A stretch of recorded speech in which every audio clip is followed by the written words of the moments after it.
देखिए last session में हमने इस क्वेश्चन तक डिस्कशन किया था ना। और किसी कारण से वो जो रिकॉर्डिंग है वो डिसकंटिन्यू हो गई। तो ये क्वेश्चन आपको दिया था, आप प्रैक्टिस कर रहे थे। सेल्फ सॉल्व करता हूँ मैं, आप लोग देखिएगा। जिनका हो गया है अच्छी बात है, जिनका नहीं हुआ है कुछ भी छोटी मोटी गलतियां जो है उनको ठीक कर लीजिएगा। ए रेशियो बी आपको दिया है 1:2। ठीक है, मैं दोबारा लिख लेता हूँ इसको। तो पहले हम स्टार्टिंग करते हैं हम ए रेशियो बी से। 1:2 दिया है। फिर दिया आपको बी रेशियो सी, 3:4 दे रखा है। ठीक है, पहले हम इसको सॉल्व कर लेते थे। तो इससे पहले बता ही चुका हूँ, बार बार क्या बताना है एक ही बात को ना।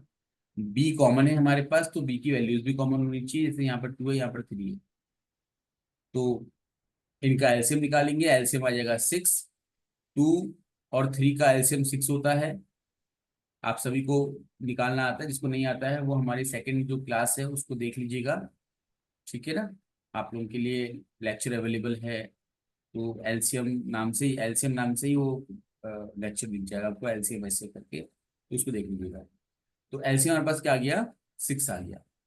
अब ये जो 2 है ये 6 कब बनेगा, जब हम 3 से मल्टीप्लाई करेंगे। तो हम यहाँ पर 1 और 2 दोनों को 3 से मल्टीप्लाई करेंगे, 3:6 हो जाएगा। और इधर हम 2 से मल्टीप्लाई करेंगे 3 एंड 4 दोनों को। तो 3 2 जा 6 एंड 2 4 जा 8। ठीक है, तो हमारे पास आ जाएगा A ratio B ratio C. कितना हो गया, 3:6:8। यहाँ तक तो ठीक ही है सभी का। इसकी यहाँ तक गलती थी तो बताइए, मैं समझाऊंगा गलती कहाँ पर हुई, क्यों हुई करके। ठीक है, फिर है सी रेशियो डी दिया है हमको, ये उतार लीजिएंगे हम इसको। 6:9। तो अब यहाँ पर आप देख सकते हैं, एक तरफ आपके पास है A ratio B ratio C, और दूसरा है सी रेशियो बी।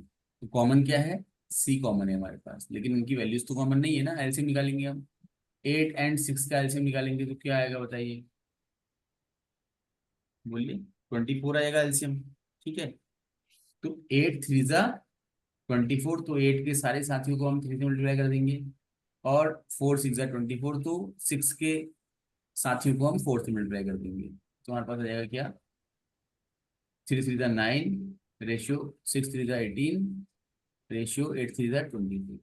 और यहाँ पर 4 6 जा 24, रेशियो 9 4 जा 36। ठीक है, क्लियर हो गया। तो अभी हमें मिला यहाँ से क्या, A:B:C:D,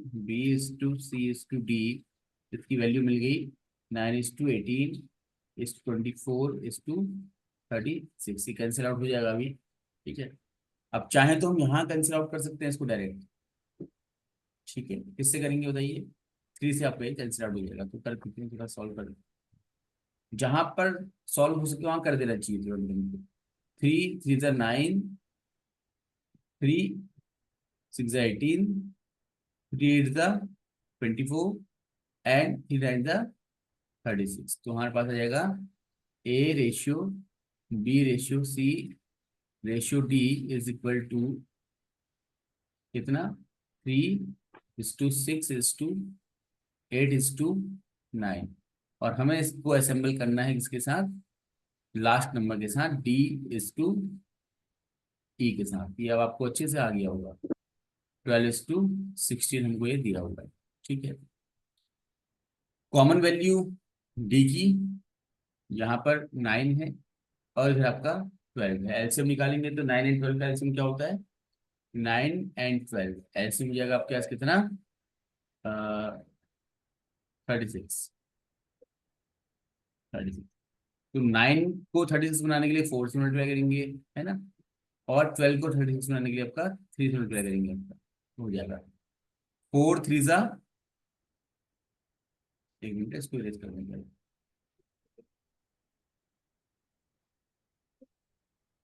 तो 4 3 जा 12, 4 6 जा 24, 4 8 जा 32, और 9 4 जा 36।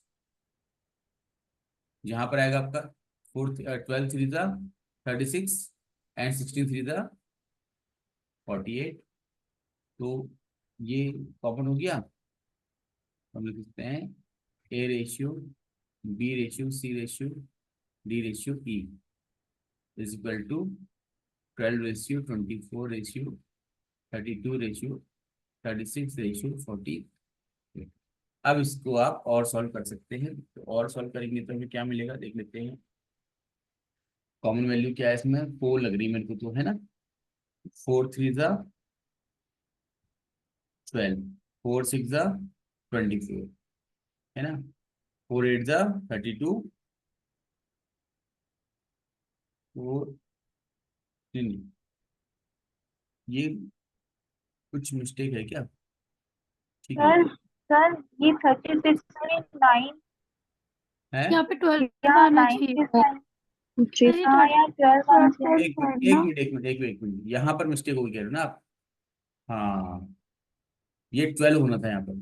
ठीक है, चलो कोई नहीं, अब उस समय आपने बताया नहीं, मैंने भी ध्यान नहीं दिया। कोई नहीं, हम 3 से डिवाइड कर देते तो यहाँ पर 12 आना चाहिए था। तो ये 12 आता तो हमको इतना कुछ करना ही नहीं पड़ता। देखो, आप भी देखे जा रहे हो, हैं। कहीं पर अगर कोई कैलकुलेशन मिस्टेक हो गई तो वहाँ रोक दिया करो ना, कि यहाँ तुमको इतना करना ही नहीं पड़ता, फिर कुछ देखिए आराम से हो गया था ये। चलिए, ये 12 और ये तो ऑटोमेटिकली 12 है, तो कुछ करने की जरूरत ही नहीं, फिर तो आपको हो गया ना 3। क्योंकि ये कॉमन वैल्यूज हैं तो हम कुछ सॉल्व करने की जरूरत ही नहीं है, इतना लंबा चौड़ा हमको जाना ही नहीं पड़ता। तो 3 6 8 12 एंड 16 ये तो यहीं आ गया हमारा। वो उतना टाइम जो हमारा वेस्ट हुआ, वो सिर्फ इस वजह से कि यहाँ कैलकुलेशन मिस्टेक हो गया। अब देखिए कि इतनी आराम से करने पर भी कभी कभी मिस्टेक हो जा रहा है, तो एग्जाम में तो कितना हमको ज़्यादा जल्दबाजी होती, तो वहाँ मिस्टेक होने के चांसेस ज़्यादा रहते भी हैं। ठीक है, तो सावधानी वहाँ बरतनी है। ये हमारे पास आंसर आ गया। ऑब्जेक्टिव यही कि करना कैसे ही समझाना था आप लोगों को, गलतियों से बचे, है ना। यहाँ पर गलतियां माफ हैं, लेकिन एग्जाम में तो पत्ता साफ है, अगर गलतियां हो गई तो फिर कोई चांस नहीं दोबारा आपको। अब आते हैं नेक्स्ट क्वेश्चन की तरफ। संख्या 6 8 और 15 का चौथा। ठीक है, ये 15 का चौथा अनुपातिक ज्ञात कीजिए। करिए इसको। Find the fourth proportional of the number 6 8 and 15। चलिए, समय दीजिए, दिमाग लगाइए, ट्राई।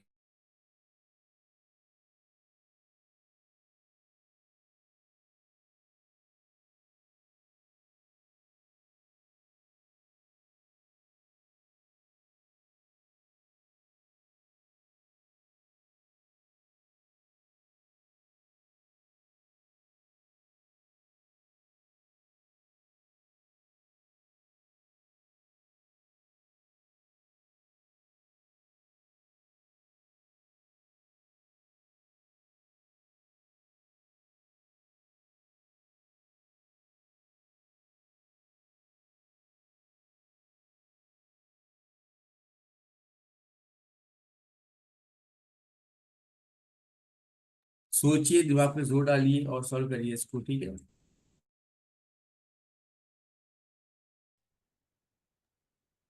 तो देखिए, पहले तो इस प्रश्न में आप देख सकते हैं कि एक टर्म यूज किया है इन्होंने, प्रपोर्शन। ठीक है, और प्रपोर्शन, अभी तो हम रेशियो के क्वेश्चन कर रहे थे, डिस्कस हमने किया नहीं था, है ना। हालांकि रेशियो से कुछ अलग नहीं होता है, मैं आपको थोड़ा दिखा दूं पीछे।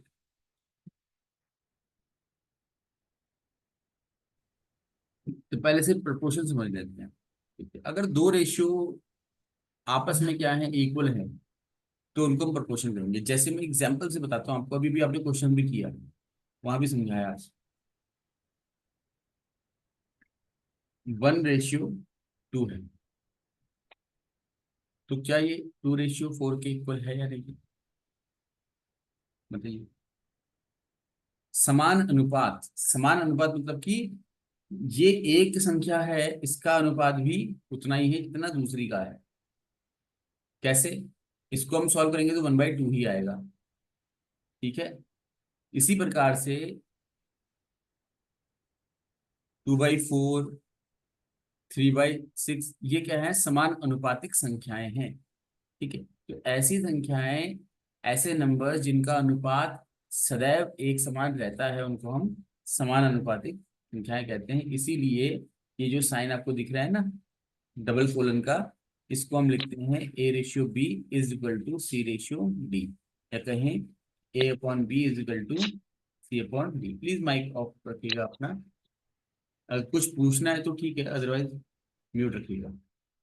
ठीक है, तो अभी इसको, इस फ्रेम को देख करके A/B = C/D, अब आप जो क्वेश्चन आपको दिया था उसको करिए। उसमें सिंपल क्वेश्चन पूछा है आपसे कि फोर्थ रेशियो आपको बताना है। ठीक है, देखिए, find the fourth proportion to the number 6, 8 and 15। तो सिंपल सा है, अभी आप कर चुके हैं।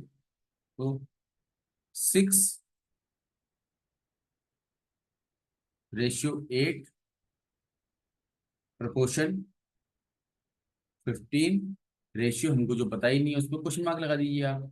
यही तो होता है, A/B, है ना, प्रोपोर्शन C/D। ठीक है, तो डी जो है फोर्थ प्रोपोर्शन होता है, फोर्थ नंबर होता है, वो हमको दिया ही नहीं इसमें, तो यही हमको फाइंड करना है। तो कैसे करेंगे, A/B जो बेसिक फॉर्मूला इसका होता है =C/D। तो इसी तरीके से हम जो गिवन है हमको उसको लिख दीजिए, 6/8 =15 क्वेश्चन मार्क लिख लीजिए, चाहे डी लिख दीजिए, आपकी मर्जी, क्वेश्चन मार्क लगा लीजिए। चलिए, ठीक है, क्वेश्चन मार्क लगा लेते हैं हम, या बॉक्स लगा लीजिए। अब इस बॉक्स को, क्वेश्चन मार्क को अपोजिट साइड ले जाइए आप, और 8 मल्टीप्लाई में आ जाएगा, 15 × 8, और 6 आपका डिवाइड में आ जाएगा। तो आप कर लेते हैं इसको सॉल्व। तो 3 × 2 = 6 एंड 3 × 5 = 15, 2 × 4 = 8, तो 5 × 4 = 20। कैलकुलेशन में मैं नहीं समझा रहा हूँ क्योंकि काफ़ी सारे से हम कैलकुलेशन करते आ रहे हैं, तो अगर नहीं समझ में आया हो तो प्लीज़ पूछ लीजिएगा आप। तो आंसर हमारे पास क्या आ जाएगा, 20। तो 20 is the fourth proportion of the given numbers 6, 8 and 15। तो दिए गए संख्याओं 6, 8 और 15 का जो चौथा अनुपातिक है वो क्या है, 20 है। समान अनुपात यहाँ पे लगाना है। अभी हम अनुपात समानुपात पढ़ रहे हैं, तो हमारे दिमाग में सीधे क्लिक कर रहा है कि ये प्रश्न समान अनुपात का ही है। एग्जाम में आपके 50 प्रश्न होंगे, एक ही या दो ही प्रश्न होंगे आपके अनुपात समानुपात के, वहां पर कैसे कर पाओगे, तो इसलिए आपको प्रैक्टिस चाहिए। ठीक है, अभी जो क्वेश्चंस कर रहे हैं ये तो सिर्फ समझने वाले क्वेश्चन है, प्रैक्टिस वाले क्वेश्चन आपको कल क्लास के बाद भेजे जाएंगे, तो आप उनको करिएगा प्लीज। और आज जो मैंने एवरेज वाले क्वेश्चंस आपको भेजे थे वो शायद सबने नहीं किए हैं, आपसे रिक्वेस्ट है कि कल की क्लास पूरी होने तक आप उन क्वेश्चन को जरूर करके आए। ठीक है, परसेंटेज वाला जो सेट आपको भेजा है उसका डिस्कशन मैं संडे को करूंगा, क्योंकि जब परसेंटेज डिस्कस किया था तो सारे बच्चे प्रेजेंट नहीं थे, तो पहले एक बार और टॉपिक डिस्कस करेंगे हम संडे को परसेंटेज का, देन उसके बाद फिर संडे की इवनिंग में हम टेस्ट डिस्कस करेंगे पूरा। 3 और ये, पता नहीं, माफ करना है, इसको थोड़ा ही गड़बड़ हो गया, पता नहीं क्या ऐसा है, ये लिखा हुआ है 3 और 75, 3, है ना, 3 और 75 के बीच का माध्य अनुपात ज्ञात कीजिए। Find the mean proportion of between 3 and 75। दिमाग लगाइए क्या कर सकते हैं, मीन प्रोपोर्शन चाहिए आप।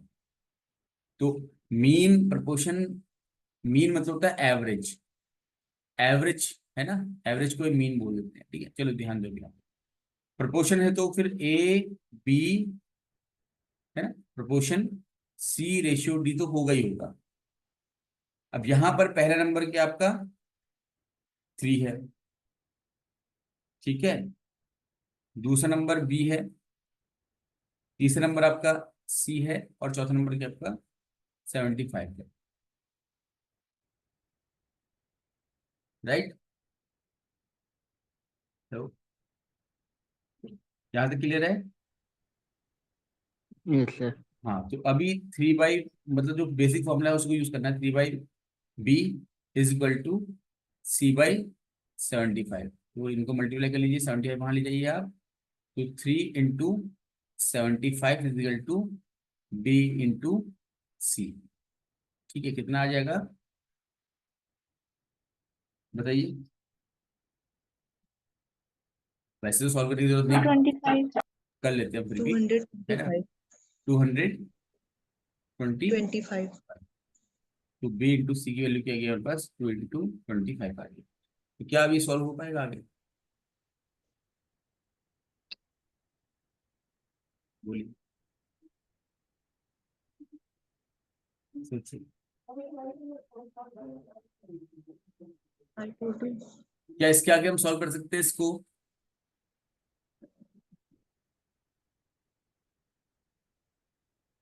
अब यहाँ पर ही ध्यान देना है, उसने जब ये बोला है ना कि माध्य अनुपात ज्ञात करना है, यानी कि मीन, मीन मतलब क्या कि एक ही वैल्यू होगी, इट मीन्स बी और सी की वैल्यू क्या होगी, सेम हो जाएगी। सेम।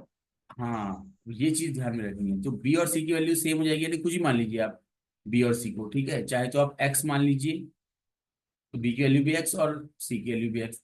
चाहे आप दोनों की वैल्यू भी मान लीजिए, आपकी मर्जी है। तो आप ऐसे कर सकते हैं B is equal to C, because, है ना, it is given that there is a mean proportion between 3 and 70। उसने दिया है कि 3 और 75 के बीच में क्या है, माध्य अनुपात है। जो माध्य अनुपात है तो समान होगा दोनों का मान, ठीक है। तो बी और सी की वैल्यू क्या है, सेम है, ठीक है। तो आप इसको हम बी का स्क्वायर कर लेते हैं, चाहे सी का स्क्वायर कर लेते हैं, नहीं फर्क पड़ता उससे। बी का स्क्वायर इजिकल टू 225, तो B is equal to under root 225, और 225 जो है आपका वो 5 का स्क्वायर रूट है, मतलब स्क्वायर रूट होता है।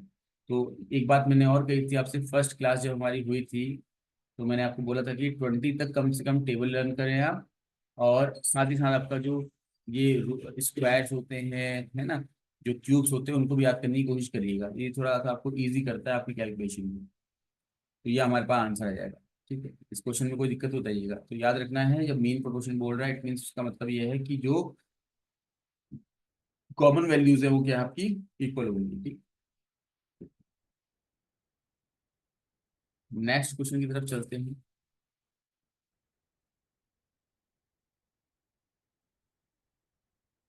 करिए इसको सॉल्व। यदि 15 किताबों की कीमत 35 रुपए है, 21 किताबों की कीमत क्या होगी?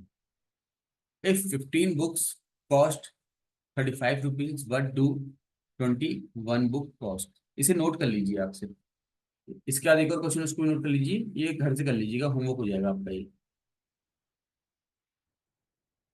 कोई फॉर्मूला नहीं है, कुछ अलग नहीं है करने के लिए, हर क्वेश्चन एक ही तरीके से होता है, बस उनकी भाषा समझनी है, लैंग्वेज समझनी है, और अपने सॉल्व करना है। देखो इनका तो आंसर भी आ गया है ना, ऐसी आप उनका भी होना चाहिए। चलिए नेक्स्ट क्वेश्चन, इसको बता लीजिए आप। नेक्स्ट क्वेश्चन को भी कॉपी कर लीजिए, ये भी आपका होमवर्क रह जाएगा, ठीक है। स्पीड में कॉपी करिए या स्क्रीनशॉट ले लीजिए, अभी कहीं कॉपी करने करने तक आपका ये मीटिंग ओवर हो गई तो रिज्वाइन मत करना आप, ठीक है। और कोई डाउट कोई क्वेरी होती तो आप व्हाट्सएप कर दीजिए, वहीं पर आपकी क्वेरी सॉल्व कर ली जाएगी।